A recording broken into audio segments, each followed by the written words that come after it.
C'était lundi dernier, le chef de l'État, le président Abdel Fattah el-Sisi, a confirmé et a souligné que l'Égypte continuait de faire de son mieux pour soutenir une paix et une stabilité durable en Afrique. Ceci est intervenu dans le cadre de l'allocution que le président el-Sisi a prononcée à l'occasion de la célébration de la deuxième semaine de la reconstruction et du développement post-conflit en Afrique. Pour vous parler de ceci, nous avons le plaisir d'avoir avec nous ce soir, en fait le plaisir et l'honneur d'avoir avec vous ce soir justement Dr Tarek El Gamal. Bonsoir Dr Tarek El Gamal, vous êtes expert en matière juridique et relations internationales. Ravi de vous avoir parmi nous ce soir, toujours un grand plaisir. De même, pour moi, c'est un grand plaisir. Et justement, avant de passer au mot prononcé par le chef de l'État, le président Abdel Fattah el-Sisi, à cette occasion, on aimerait bien jeter la lumière sur cet événement. Il s'agit effectivement de cette deuxième semaine de sensibilisation sur la reconstruction et le développement post-conflit en Afrique. On connaît très bien qu'un grand nombre de pays africains ont connu et connaissent toujours parfois certains conflits, justement d'où la nécessité de reconstruire, de développer ces pays. Merci de me donner cette occasion. C'est que, tout d'abord, il est à noter que le président ici, depuis son accession au pouvoir, il a très bien défini la politique extérieure de l'Égypte, qui est basée sur un ensemble de principes inébranlables, lesquels sont l'entente mutuelle, les intérêts communs, le respect de l'autre, la non-ingérence dans les affaires des autres et donner soutien à la stabilité et la paix. Tout à fait. Et si nous allons parler de cette phrase de donner soutien à la stabilité et à la paix, il est à noter aussi que durant la présidence de l'Égypte pour l'Union africaine en 2019, le président Sisi, grâce à ses efforts et d'après ses principes, il a donné un modèle d'action dynamique très efficace. Et tous ces efforts durant cette présidence de l'Égypte pour l'Union africaine, ces efforts ont ouvert des nouveaux horizons pour la coopération et le développement pour l'Afrique. Et afin d'arriver à une Afrique robuste, prospère, libérée du tourisme et de conflits. D'accord. Et en même temps, aussi, à cette époque, il est à noter aussi que lors de la 74e session de l'Assemblée générale des Nations unies, le secrétaire général des Nations unies, M. Guterres, a loué le parcours de la coopération fructueuse de l'Égypte. Ainsi, il a loué les efforts de l'Égypte en tant que présidente en exercice de l'Union africaine aux Nations unies. Et dans le domaine de la consolidation de la paix, de la sécurité en Afrique, ainsi, il a loué les démarches de l'Égypte sur le niveau développement économique et durable. Alors, ça, si on parle à cette époque qui a maintenant duré de 3 ans à partir de 2019, oui, c'est-à-dire que l'Égypte a réalisé un très grand progrès pour le bénéfice, pour l'intérêt de l'Afrique. Et cette présidence de l'Égypte pour l'Union africaine a ouvert des horizons, vraiment des horizons. De bonne opinion, ce sont des horizons verts afin de réaliser la stabilité et la paix. Vous parlez de résolution vert, là, il faut justement rappeler les maintes initiatives qui ont été lancées par l'Égypte et surtout le développement durable. Tous les projets en rapport direct avec le développement durable. Exactement. Et ça, c'est, comme vous l'avez mentionné, c'est que développement durable, c'était le point de départ de tous les efforts de l'Égypte à partir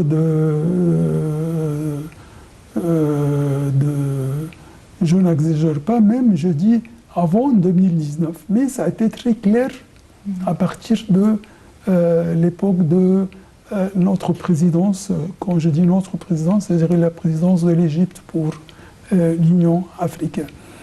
Et souvent, le président Sisi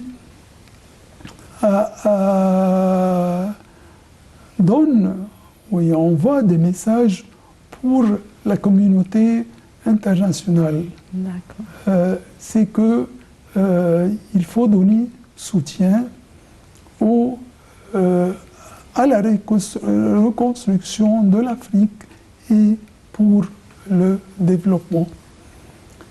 Et bien sûr, si nous allons parler de la deuxième, comme vous l'avez mentionné, de la semaine de l'Union africaine, sa deuxième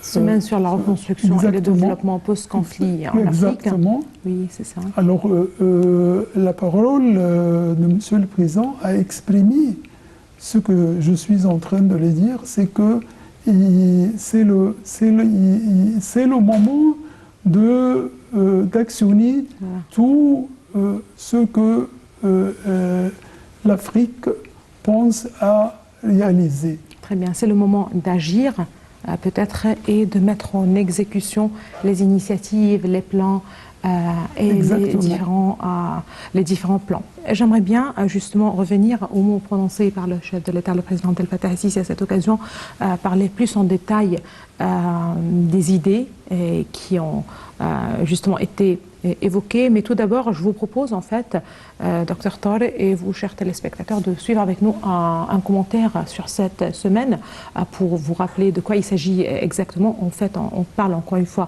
de cette deuxième semaine consacrée à la reconstruction et au développement post-conflit en Afrique. Pour rappel, c'est la Commission de l'Union africaine qui a lancé jeudi dernier, le 24 novembre, la commémoration de la deuxième semaine de sensibilisation sur la reconstruction et le développement post-conflit en Afrique, ce qu'on appelle RDPC, et ce du 24 jusqu'au 30 novembre courant, dans l'objectif de sensibiliser et de répondre aussi aux besoins de reconstruction et de développement dans le continent noir. Et le développement post-conflit en Afrique est un ensemble global de mesures en fait qui visent à répondre aux besoins des pays sortant d'un conflit, y compris en fait les besoins des populations touchées, empêcher l'escalade de différents, mais aussi éviter de récidiver dans la violence et s'attaquer aux causes profondes des conflits et à consolider une paix durable. Ça, c'est un mot clé.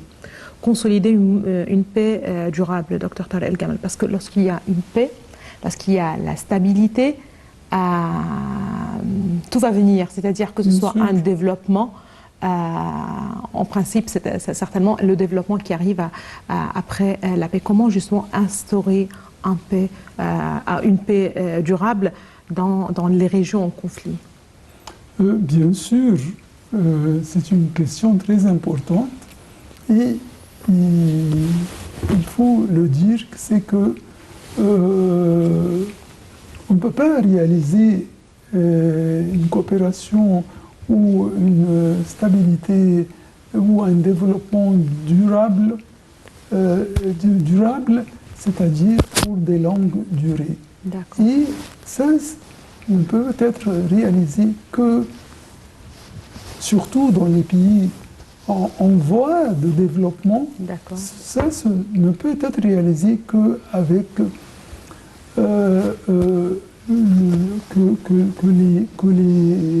les partenaires stratégiques, que les partenaires mondiaux ont le désir de participer à cette, je n'exagère pas quand je dis à cette course, parce qu'il est nécessaire d'actionner toutes les démarches et tous les efforts, parce que nous sommes chaque jour en face des défis et des crises. Et surtout, le continent africain est touché par ces défis et ces crises. C'est vrai, c'est le continent le plus touché en fait. Bien sûr. Il est à noter ce qui s'est passé avec Covid-19, ce qui est en train de passer aujourd'hui avec la crise entre la Russie et l'Ukraine. Et ça touche surtout les pays qui ont besoin d'être assurés par les moyens de consolidation, de réaliser une paix durable pour leur peuple. Et c'est pour ça que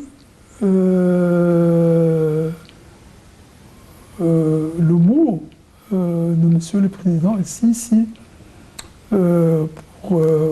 pour demander concernant la reconstruction et le développement en Afrique, il a demandé les partenaires internationaux afin de donner leur soutien pour un futur beaucoup mieux pour les pays africains.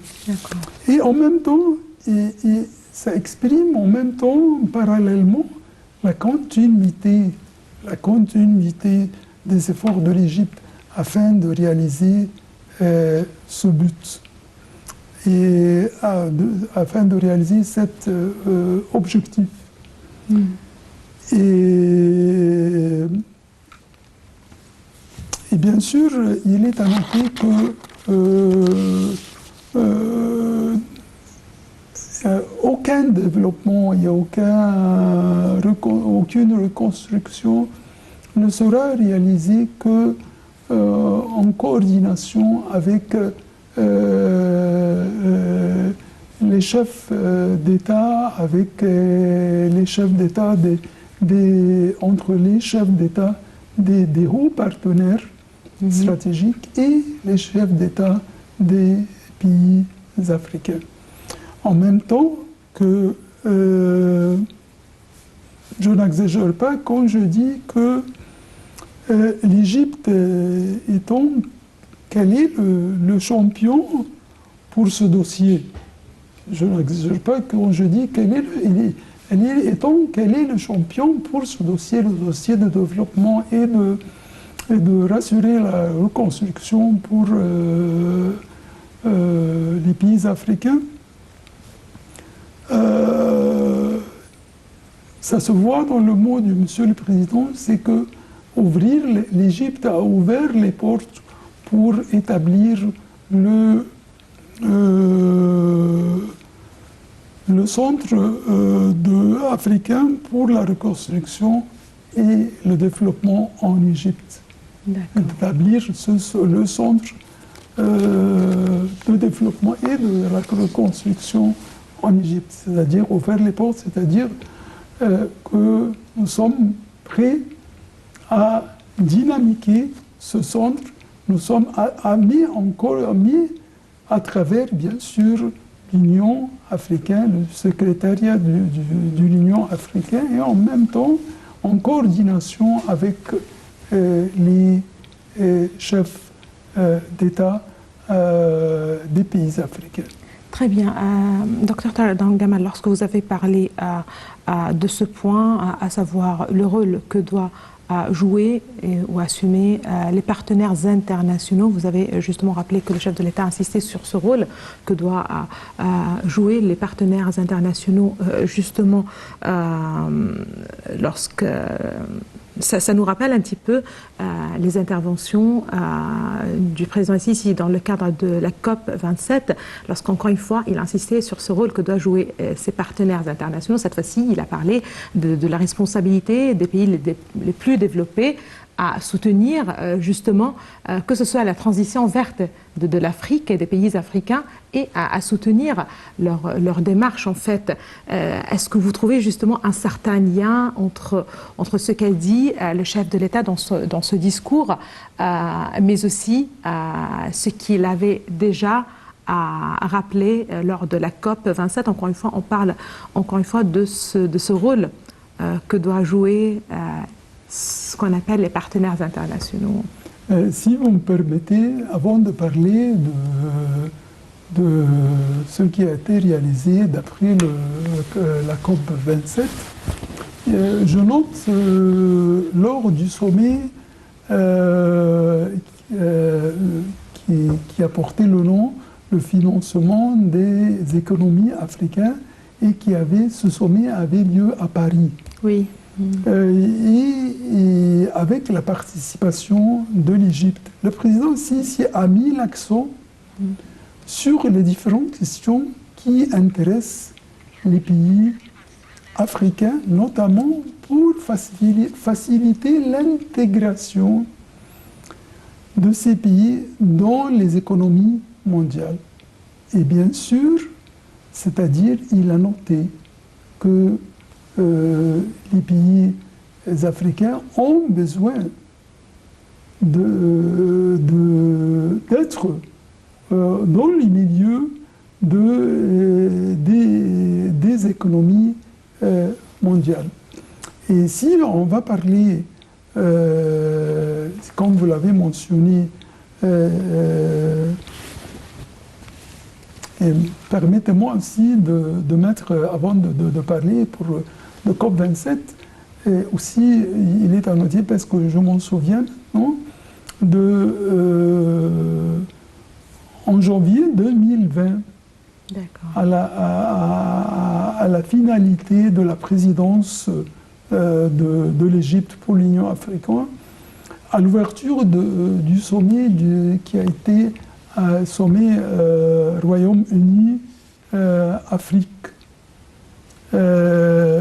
Le sommet du Royaume-Uni-Afrique, le président ici a mis l'accent aussi sur l'ampleur de tous les défis et les effets d'entrelacement sur notre continent africain. Et d'une manière qui contredit la création d'un climat propice au développement dans toutes ces dimensions, ne peut être réalisé qu'à travers la communauté internationale. Et bien sûr, quand on vient de parler actuellement pour ce qui a été réalisé à la COP 27 à Sharm el-Sheikh, il est à noter que l'adaptation d'un accord historique sur la création d'un fonds pour les pertes et préjudices, c'est une réussite pour la COP 27 et c'était avec tous les efforts de l'Égypte. Certainement. Ça a été en fait salué. Justement, on peut revenir à ce point, mais pour rappel, lors de son allocution à l'occasion de la célébration de la deuxième semaine de la reconstruction et du développement post-conflit en Afrique, j'aimerais bien rappeler en fait que le président Sisi a mis l'accent sur l'importance majeure de ce dossier crucial, notamment en ce moment où se multiplient les défis et les crises au niveau régional, mais aussi international. C'est-à-dire, j'aimerais bien vous proposer un compte-rendu de ce qui a été justement évoqué par le président Abdel Fattah el-Sisi lors de son allocution. Voilà.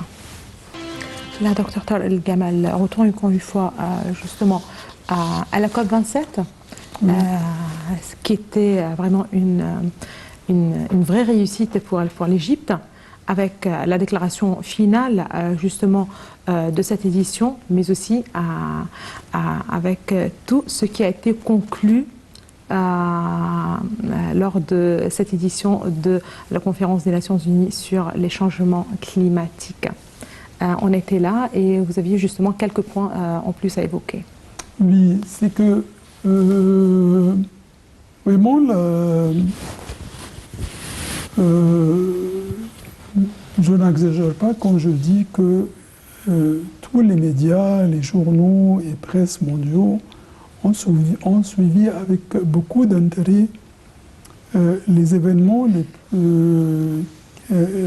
où entre les COP27, il était un des événements de 2022 les plus importantes. Et que durant 2 semaines en Égypte, à Sharm el-Sheikh, COP27, je peux dire que la COP27 a réalisé un très bon succès pour l'Égypte, surtout les niveaux. Et concernant surtout le continent africain, c'est que l'intégration, et je parle bien sûr d'après la COP27, l'intégration et l'harmonisation ont des programmes et des initiatives en cours dans le but de présenter un modèle de coopération permettant d'obtenir et d'ouvrir une nouvelle voie au système de coopération, de développement avec les pays du continent africain. Et surtout, ce qui a été clair aussi, surtout dans le domaine énergétique africain. Et bien sûr que l'Égypte a passé beaucoup de démarches dans ce domaine énergétique. Et bien sûr, il est à noter que l'Égypte est en train de construire le barrage de Tanzanie. Oui. Et ça éprouve une des démarches de l'Égypte qui est en rapport avec ce qui a été réalisé à la COP27, c'est-à-dire c'est un des modèles. Très bien. Ce qui se passe en Tanzanie, c'est un des modèles un exemple, c'est qu'il est nécessaire de recevoir le soutien des partenaires stratégiques, des hauts partenaires, pour réaliser la reconstruction, l'infrastructure et le développement pour les pays africains. On peut, en plus,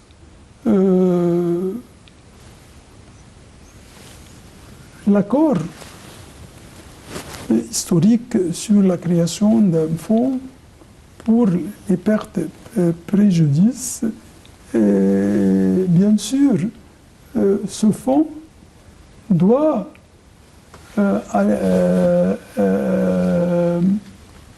nous mettre, ou bien on peut dire qu'il faut mettre dans nos considérations qu'il y aura un intérêt, bien sûr, pour le continent africain à travers ce fonds. D'accord. Alors que, et même, il est à noter de se rappeler que on a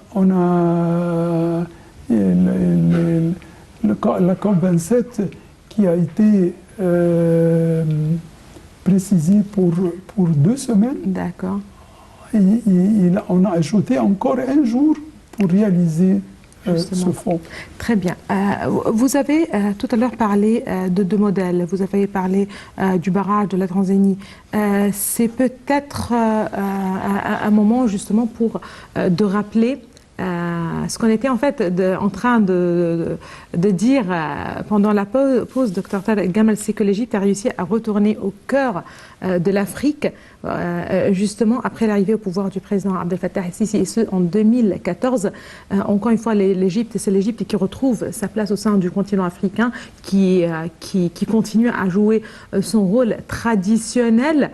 On parle d'un partenariat certainement stratégique, d'une continuité, certainement de la sécurité nationale de l'Égypte. Pour rappel, c'est sur tous les fronts que la diplomatie égyptienne est actuellement active dans le continent africain. Il faut le rappeler, reflétant ainsi un message important. Encore une fois, l'identité africaine est une partie intégrante de l'Égypte. C'est vrai. Oui, et il est à noter aussi que l'Égypte, c'est un point très important. Un des horizons qu'a ouvert le président Sisi, c'est que l'Égypte a donné son soutien en vigueur de l'accord de la zone africaine de libre-échange. La zone africaine de libre-échange, SLECAF, c'est que ce libre-échange est très nécessaire pour que le continent africain soit dans les milieux de l'économie mondiale. Alors, SLECAF, et l'Égypte a reçu le secrétaire général de SLECAF il y a 2 ans, il y a peut-être en 2020, peut-être, je me rappelle, pour réaliser ce libre-échange entre les pays. Et pour soutenir ce projet, il y a cette route qui devrait relier le Caire Cape Town. Exactement. Et c'est pour ça que c'est un des points que si on peut dire que le président Sisi, durant sa parole, c'est la dernière à la session de la semaine de la reconstruction et du développement africain, c'est que pour réaliser l'action du centre de la construction qui va être établi ici, le centre de la construction, de reconstruction et de développement africain qui va être ici, ou bien devrait être ici en Égypte, et l'Égypte a ouvert ses portes pour ça, c'est que c'est un des points, je parle de libre-échange, c'est un des points que le centre doit mettre dans son considération pour être un des voies d'horizon vert pour l'Afrique.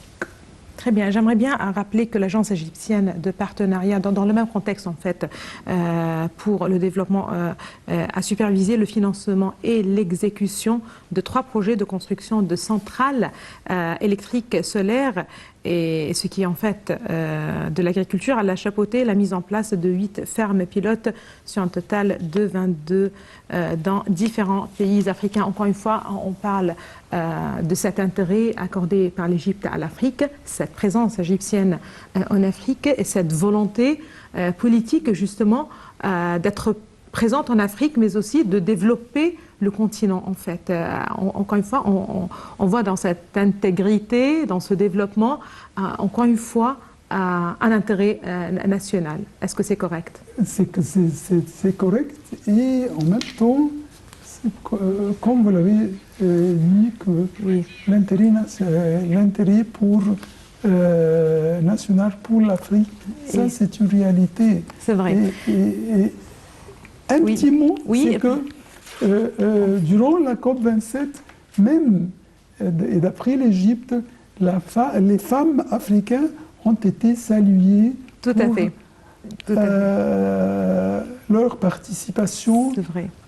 au développement Très bien. africain. Merci beaucoup à vous, Dr Tarek Gamal. Vous êtes expert en matière juridique et internationale. Merci beaucoup d'avoir été parmi nous ce soir. Merci aussi à vous, Madame, Monsieur. À la prochaine.